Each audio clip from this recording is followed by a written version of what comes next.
Greetings. What we're going to make is Mum's Ghee, M-U-M''S, that being the Indian and British way to say mom. Mum's Ghee. And to really do it properly, you start with heavy cream, turn that into yogurt, turn the yogurt into butter, turn the butter into ghee, which is basically, if you make large volumes, which we're not going to do today, about 3 half days.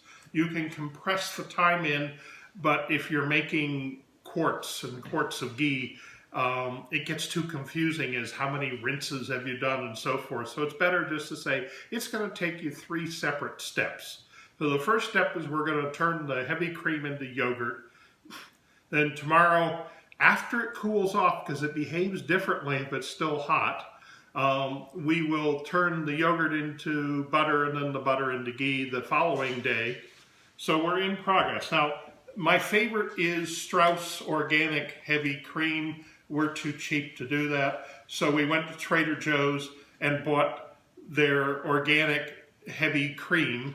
The only thing you really absolutely have to do is don't buy ultra pasteurized. You can't make cheese, you can't make anything from ultra pasteurized. It's dead, basically. And even if you heat it up and then put yogurt bacteria into it, it won't work and you're going to be really unhappy and you'll have wasted all of this time. So just start with pasteurized, or better yet, the Strauss, which is non-homogenized pasteurized milk, and then you'll run with it. But this will be fine. This works. This is acceptable. You can do better, but it's certainly acceptable. Okay, so the first thing is put the heavy cream in the pan and bring it up to a boil, because you always bring it to a boil and then you cool it back down to the yogurt making temperature. You don't just put it in cold and let it warm up to 120 degrees. It doesn't work. And one of the reasons it doesn't work is when you heat things up, they absorb your vibrations as well. And so that's one of the reasons you want to cook, and if you're going to add yourself into the food, you heat it up and then you bring it back down, and that gives it time to absorb all the good vibes that you're putting out. So that's the first step. Here we go. Great. Okay.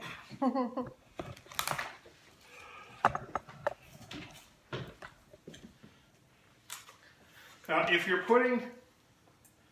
I always find it's best to use a heavy pan, and the only heavy pan I have that works right now is Teflon coated, which I did check to make sure there are no scratches in it. If it gets scratched, you pitch it. But any Teflon pan, milk will stick to the bottom of it, and so if you're going to use Teflon or any non-stick pan, you have to keep stirring. It'll burn the milk even if it doesn't stick. Okay. And so it's just this odd combination of non-stick, but I guess because it's black, it's concentrating the heat down there. So These are 3 pints. yeah, this is about as small an amount of quantity as you could make and still have it be real. Anything less, you're dabbling. This is real, but small quantities. Okay. Now, we're only missing one thing. What haven't we done? Let's see. Do we need a thermometer? We have a thermometer. It's best if you turn on the stove. Stop it. I don't know how many times I waited for the pot to boil and I forgot to turn it on. It happens.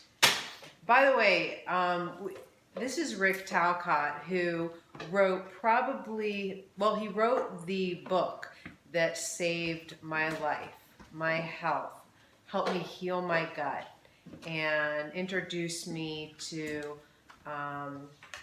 some of the brilliant Ayurvedic doctors on the East Coast, Marianne Teitelbaum in New Jersey, and Doug Beach in Bethesda. And they both sell his book that he wrote with Vaida Mishra. This is actually the original, but you just look for something by Vaida Mishra and Rick Talcott. And that is the Bible. But it was for me anyway. And so I'm really lucky to be with Rick here in his house in Berkeley with his wife Nancy. And so many of you have asked me, how do you make ghee? And so I thought, hey, let me show you. This is actually, let's describe the difference between regular ghee, which you can take, in my preference is organic, grass-fed butter, and then I heat it to, up and down with the temperatures and filter it through cheesecloth and whatnot, and it's beautiful and it looks like liquid gold. However, there's a huge benefit of this ghee, which is probiotic. Do you want to say something about that? Well, probiotic basically means it feeds the good bacteria in your gut. I don't think I ever heard somebody say it's probiotic, but it's certainly not going to get in the way. And to me, the difference is you'll be able to tell at the end. I brought a jar out just so Shira can do a smell test at the end. The difference is you won't believe what real Mom's Ghee smells like. You just inhale it and you've got something healthy. And that's where it starts. Yeah. I know that Dr. Beach, he sells a delicious probiotic ghee, which is the Mom's Ghee, same one as your recipe. You're in Bayeda Mishra's recipe. And, he likes to say, there's one ghee that'll help you lose weight and the other one won't. So, that just sort of sparked for me to let me get a refresher on making the Mom's Ghee from the yogurt. This is better, my opinion, than even the Mom's Ghee that Vajra Mishra's website sells, or the ancient something ghee that gets sold, because it starts with yogurt and then it gets heated and then cooled off and heated a second time. And it's just really good for you. Well, we'll come back in a little bit when it's boiling. And basically, we're going to heat the cream to boiling. We're going to cool it off. If you're in a hurry, which I almost always am, we'll get a big pot, put some ice and water in it, and plunk the pot in the ice water and stir it up so the temperature will plunge more quickly. Okay. And then once we get it back down to 120 or below, then we'll put it into my special yogurt cooker, which is really just an oven with an oven light on. The idea of making the yogurt is you want to cook the yogurt really slowly at a lower temperature than commercially available yogurt is. And somewhere in the cookbook, my editor has a adjustable temperature yogurt maker, and so he who spent, I don't know, $200 or something, has a fancy machine that'll do it, but it'll work very well on an oven rack and the light, and just cook it overnight. And the whole idea of strawberry flavored, blueberry, peach yogurts, all that came from the fact that time is money to a commercial yogurt maker, so they cook it at a higher temperature and the yogurt ends up sour. And so to cover up the sour, they add sugar and fruit and say, welcome, here's blueberry yogurt. But really good yogurt shouldn't be sour at all, especially if it's freshly made. It should be astringent, give you a little bit of a pucker in your mouth. And that's what we're going for. And that's not hard to do. You just cook it at a lower temperature and not hurry it through, and then you're fine. So that's a lot of times how, I'll take organic grass-fed milk, which I usually buy at an organic market, and I bring it to a slow boil. I usually mix in a very high probiotic. It's like 36 strains of friendly bacteria that I got from a company in Europe. And I usually mix that in, and then I put it in the oven for a couple days, and 24 to 48 hours. And I do it with the light on, like you say. I'm wondering, so that method I feel pretty comfortable with. You know, it's pretty simple. Just watch the temperature and then, you know, put it in the oven for a couple days. Do you have any opinion on the machines? Like, I also have an Instapot that has a yogurt setting on it. And I know you have one that also has a yogurt setting, right? The one you make your oatmeal in? No, it doesn't have a yogurt setting. It doesn't? It has a porridge setting, but yeah, that'll boil, so it's got to be 200 plus degrees. No. Going back, if you want, I just use Trader Joe's yogurt because that also works for me. A couple of spoonfuls for the culture. Right.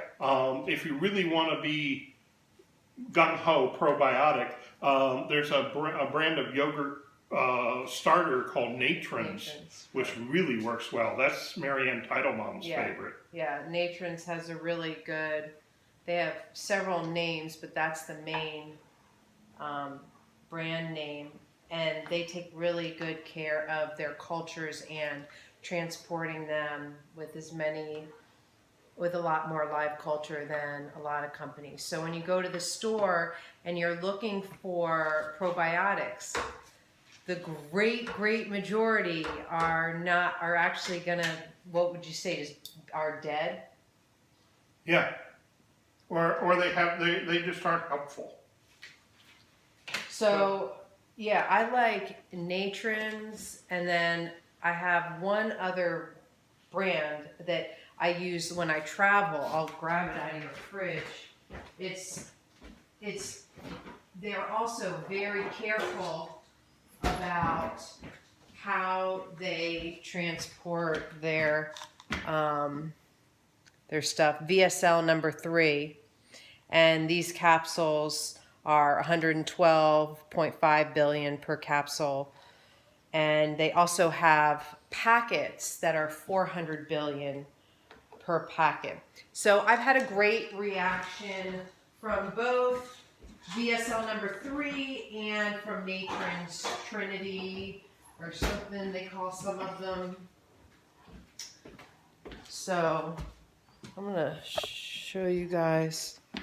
So it's getting a little bit of foam there. I don't know if you can tell. When it goes, it's going to go really quickly. So even with a gas stove, I'm going to get it off of the fire as soon as it starts to boil. Oh, look, it's foaming up right now.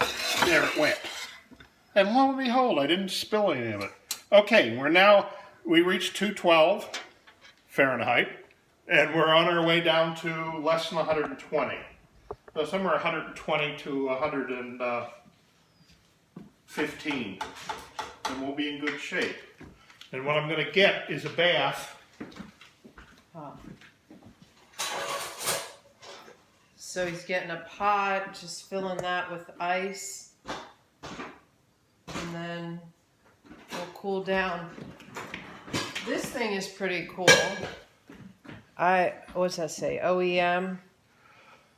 It's a radar gun that measures the infrared to measure the heat. It won't get down inside the pot. It only measures the surface, but it does pretty well.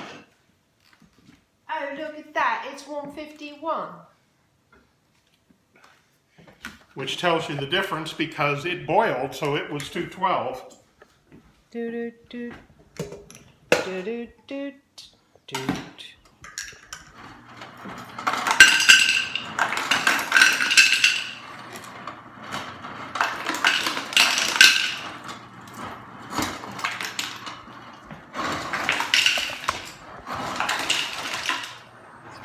Professional setup I have here. It's a selfie stick on a tripod. You gotta start somewhere, folks. This is actually easy to do, it's just tedious.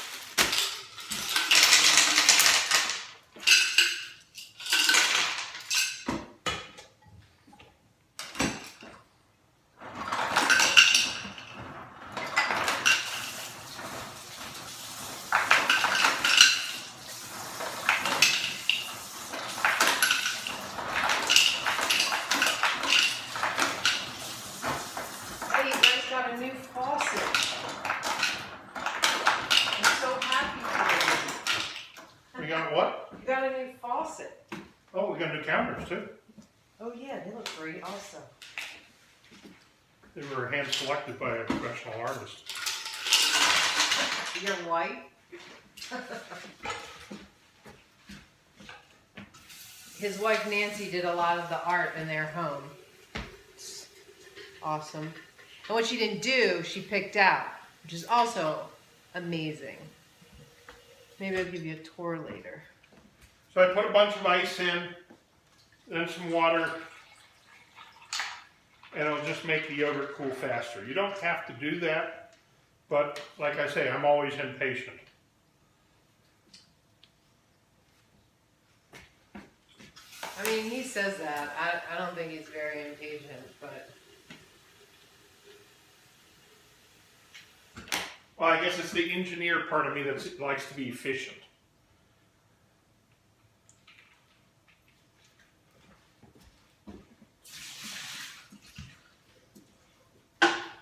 Rick, where are these lights?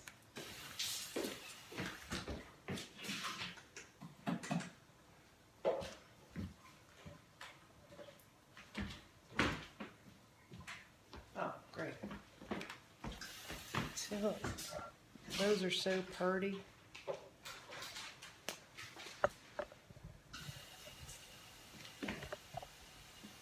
See, let's look at some art.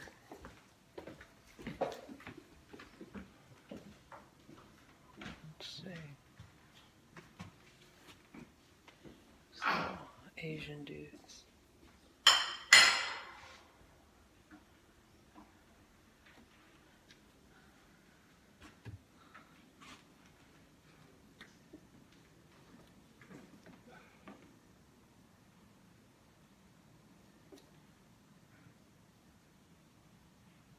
Sorry, it's kind of dark, folks.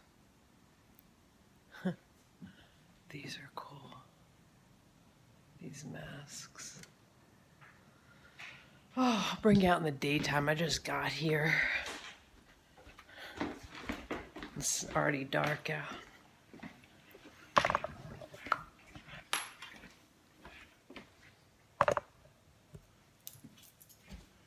It should be obvious you don't put the yogurt starter in yet, because if the temperature is above 120 degrees, it's going to kill your yogurt starter. Yeah, yeah. So we're cooling it off. Then we'll put in the yogurt starter and whisk it in, or at least stir it in pretty well. And normally, since I make quarts and quarts at one time, I divide it up into bell jars. But this, since it's so little, we're going to just put a lid on the pot and put the pot in the oven. You do want to cover it, but not tightly, or you'll have trouble getting the lid off when it all cools down in the morning. So make sure the lid's a little loose, and it will be fine.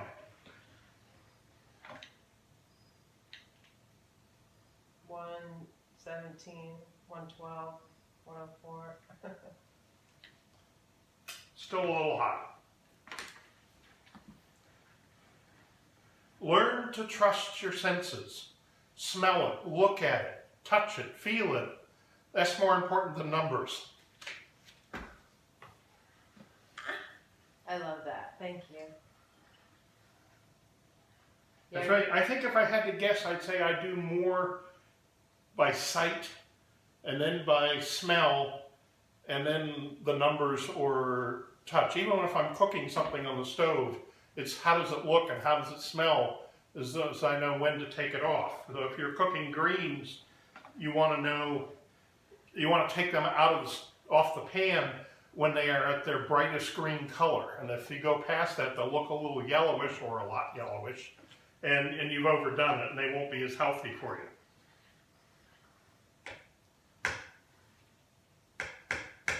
Yeah, I think that's a lot of your cooking and your writing and your teachings are about maximizing the life and the vitality of the food.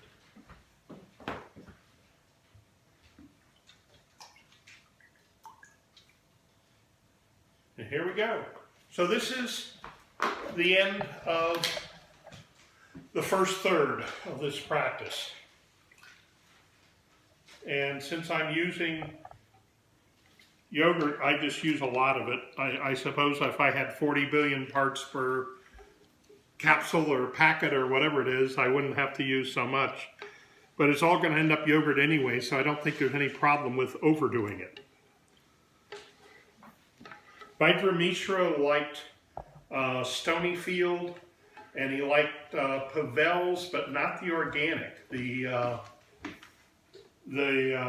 Because that's made from 2% milk, but the whole milk, non-organic Pavel's, he thought they did the best job of maintaining a yogurt, the bacteria culture from year to year or batch to batch.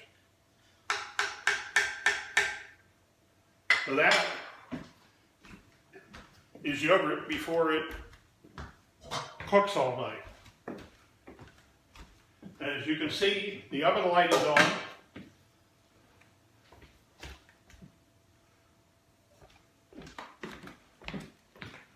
And this just goes into the oven.